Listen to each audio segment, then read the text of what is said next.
is that this bill be now read a second time, and I call the honourable member for Barton. Thank you. Thank you. Thank you, Mr Deputy Speaker.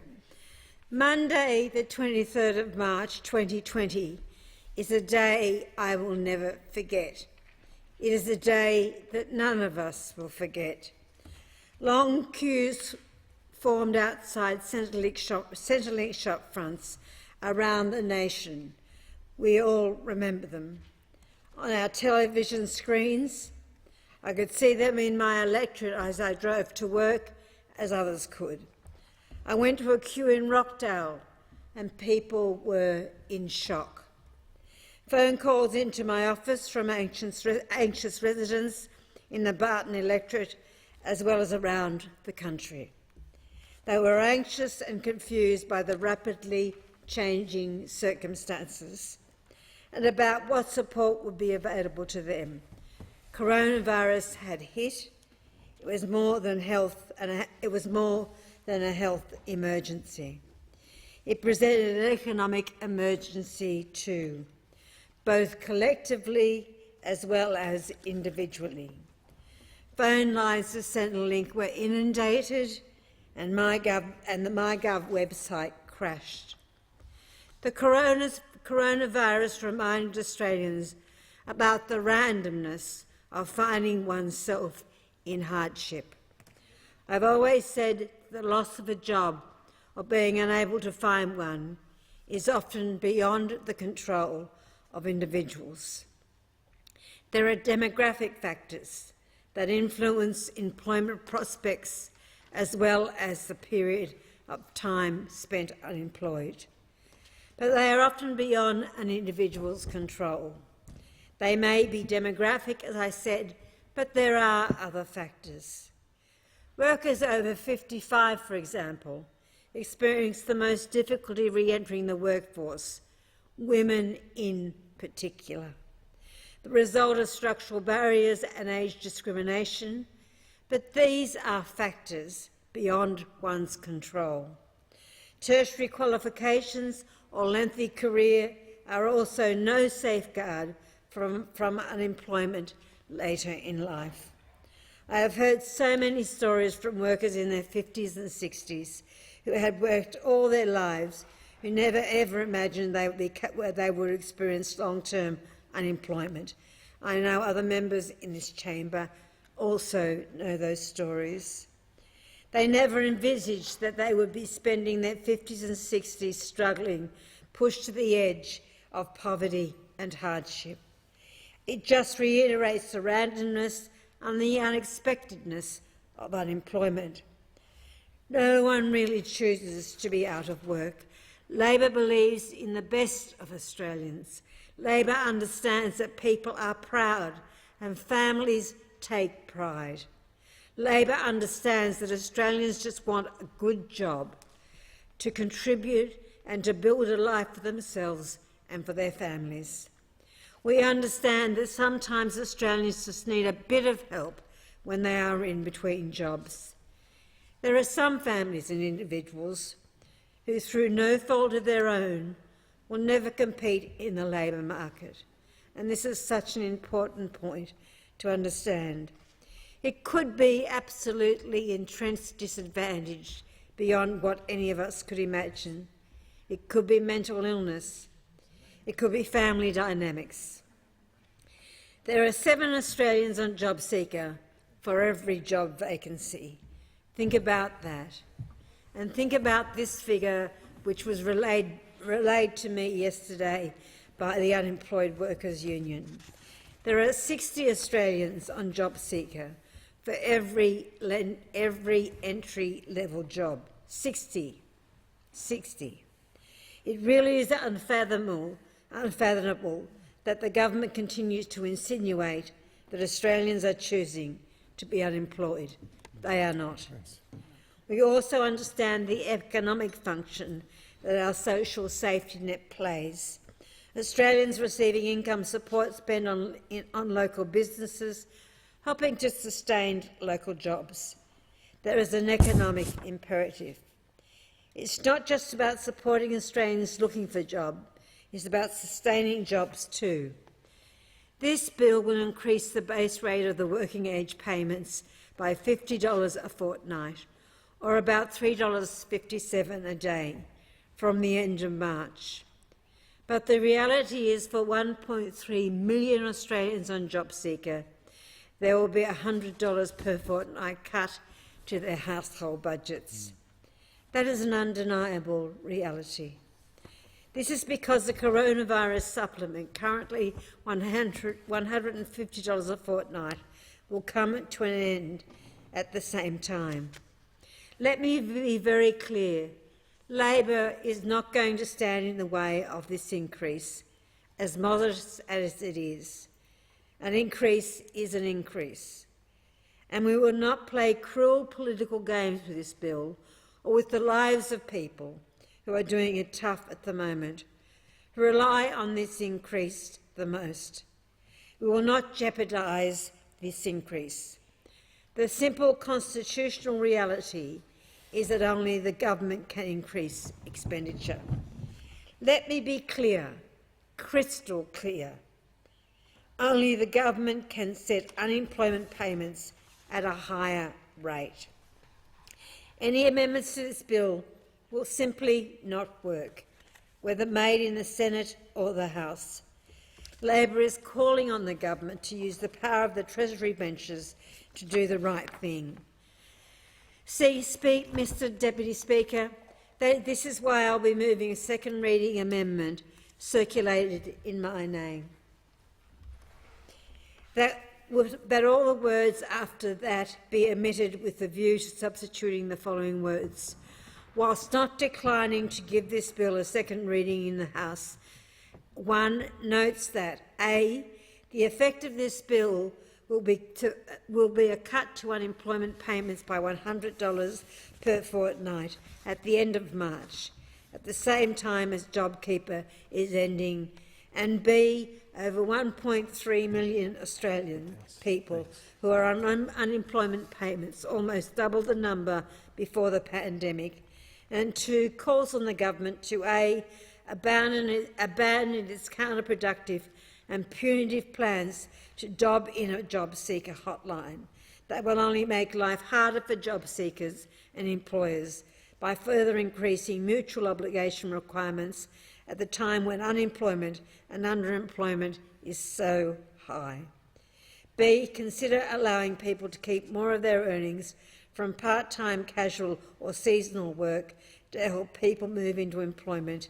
And C, do more to support the Australians facing poverty and hardship through adequate payments to those who need them, housing, addressing child poverty and better health and education services. If Labor was in government, we would have approached this whole issue very differently, focused on job creation, on poverty reduction, on how much it actually costs to get by. But we are not in government, and any amendments relating to money simply cannot work. Only the government can increase expenditure, and the Prime Minister has made it clear that he is not open to considering any change. We all know this. Moving money amendments to this bill only does 2 things. Let me say that again. Moving money amendments to this bill only does 2 things. It cruelly offers false hope to the most vulnerable people in our country, and it risks playing chicken with people's lives by delaying this bill, That's right, which has to pass the Parliament this week, while payments will go way back down to the pre-pandemic rate. I'm also very disappointed, Mr Deputy Speaker, and surprised that the government is cutting the amount of money a person can earn before losing their payment in half. One of the best ways to help people into work, particularly if it is casual or seasonal, is to let people keep more of their payments in the beginning, so that they are not worried about having to wait again to get access to help when their short-term job ends. In their submission in this bill, the National Youth Commission has said this, and I quote, "The low-income free area is a disincentive to seek work. The existing income test cuts it when young people begin to pay income tax, reducing the rewards from work. The combined effect of the income test taper rate and income tax is the effective marginal tax rate. The taper rate at 50 cents in the dollar plus the actual marginal tax rate of 19 cents for incomes over $18,000 per year creates an effective marginal tax rate of 69 cents above the income-free threshold. The effective tax rate becomes 79 cents in the dollar at the 60 cent taper rate. These are higher than the top marginal tax rate of 47% applied to annual incomes of over $180,000.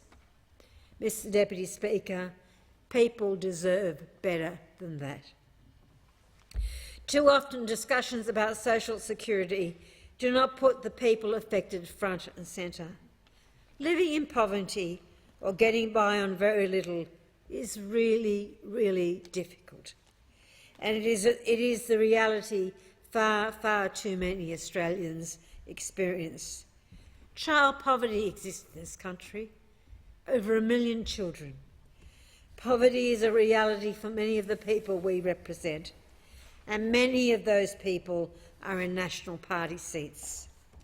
In a country like Australia, we should not have poverty.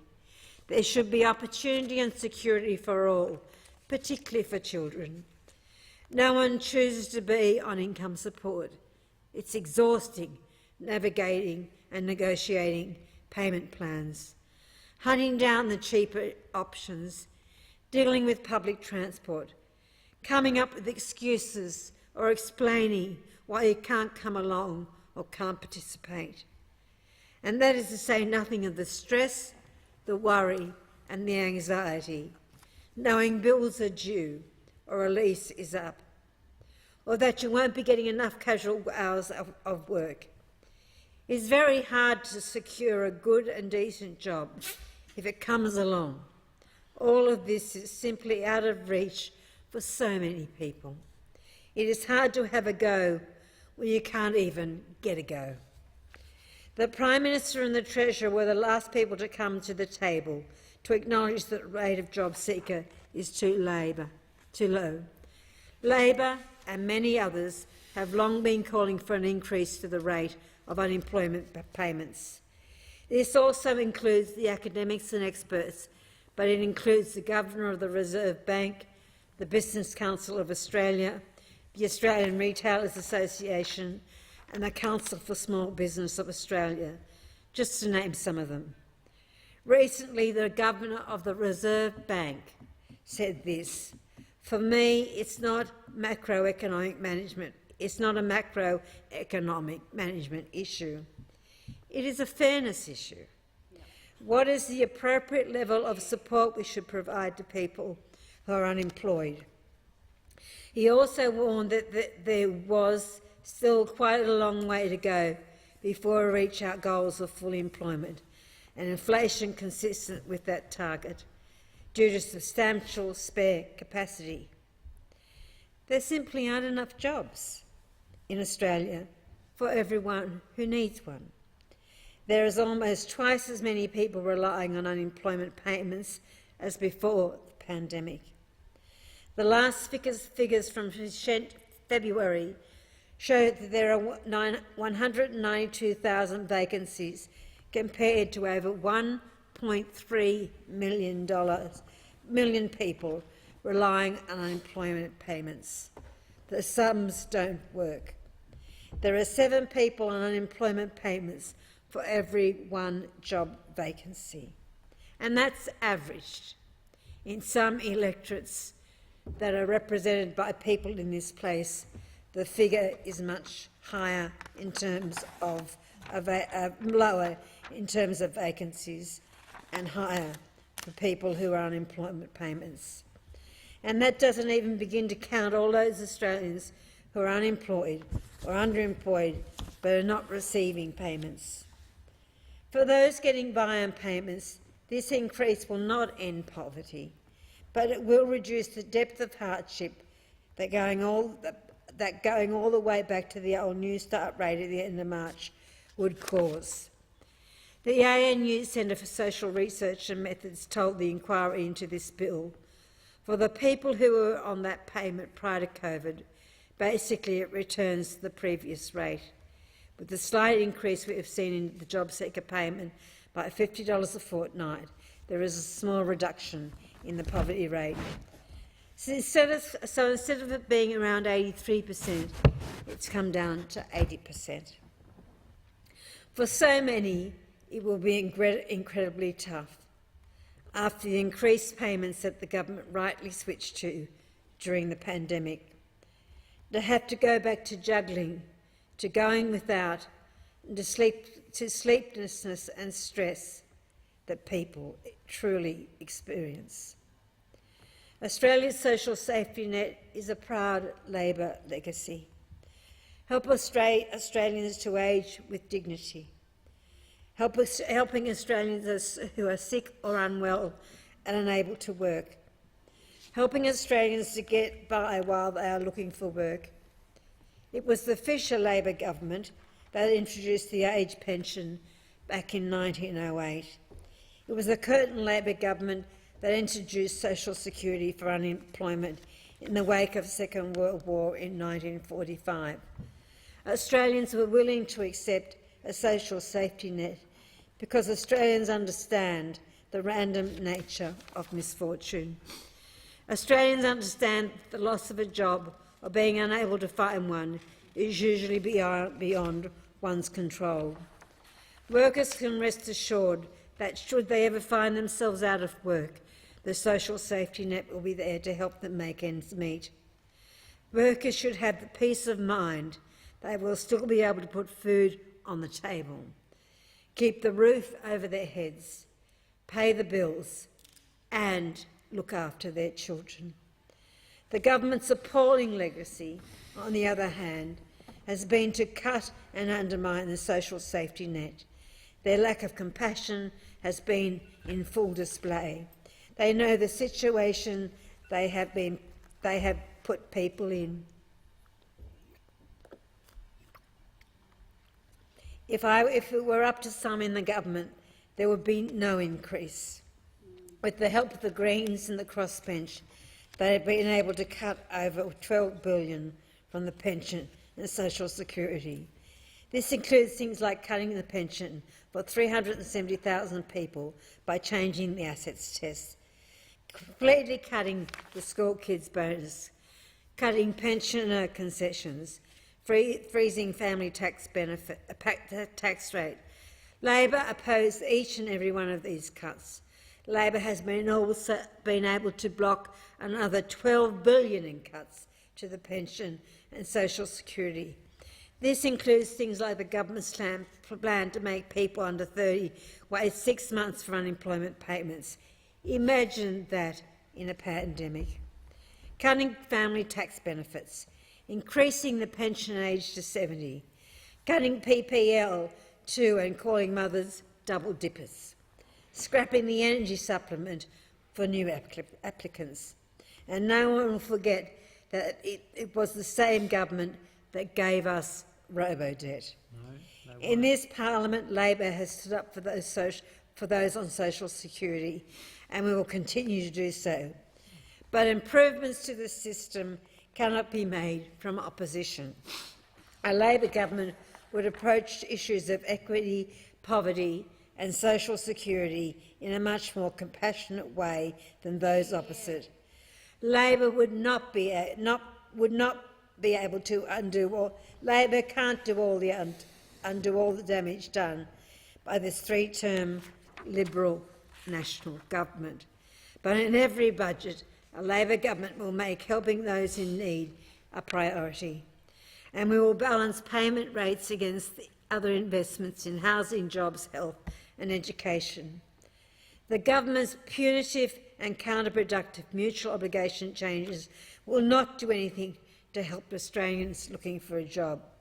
If the best the government can come up with for the 2 million Australians looking for work is a hotline for employers to report people who haven't agreed to a job, regardless of the reason, they really are showing the hallmarks of a tired and empty 8-year-old government. Of all the bizarre things to emerge from this clueless government, a hotline to report people for an interview has to be near the top of the list. Where is the hotline for people who have been systemically underpaid? This isn't a plan for jobs. This is a bizarre hotline that will inevitably see the government hound people looking for work rather than help them into a job. Neither are the changes to require those in the job hunt for over 6 months to undertake short courses instead of real investment in their skills, or plans for job seekers to apply for 20 jobs per month. The government has no real plan for the millions of Australians who have found themselves without work because of this pandemic. Labor will also be moving a detailed amendment to insert principles into the mutual obligation system. I will be totally clear. Labor supports and believes in mutual obligation. We support mutual obligation. It is an important part of the Australian social contract. However, it needs to be mutual. It needs to be based on reciprocity. Mutual obligation should not be a punishment. It should help a person looking for work, and it should be about making a contribution to society, either directly or by preparing people for the workforce. I've heard countless stories of people who are being utterly failed by the current system. Just sit on a computer, or being told the wrong time for an interview, and many other examples that I know that people will be talking about. Offered pointless training jobs, being refused practical help when they don't, being told to apply for jobs that require a car when they don't have one, being told to apply for jobs that require physicality that many people, and to see nothing of the discriminatory community development program, which subjects First Nations Australians to excessive and arbitrary requirements instead of working with communities on jobs and projects that matter locally. Over the forward estimates, $8.5 billion will be spent on unemployment services. The taxpayer and job seekers need to know that this very significant investment is actually going to help people prepare for work. Labor's amendment will require mutual obligation rules to help people to get a job, or the skills to get a job, take into account the availability of suitable jobs and a person's skills, take into account a person's personal circumstances, including caring responsibilities, access to transport, medical conditions and disability, not be an unnecessary burden or annoyance to employers. The last point is very important. Under the government's plan, there would be at least 141 applicants for every single vacancy. And we know from speaking to employers that in many cases there are hundreds or even thousands of applications for some jobs.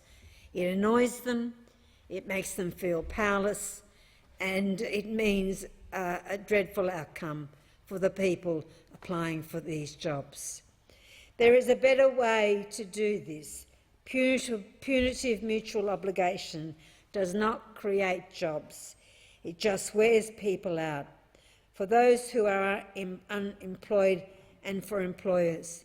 The Australian Retailers Association told a Senate inquiry, "We think it doesn't really add to solving the real problem here.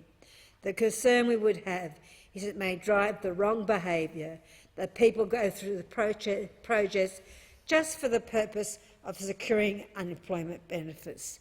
This could just add more administration and cost to the retailers going through that process."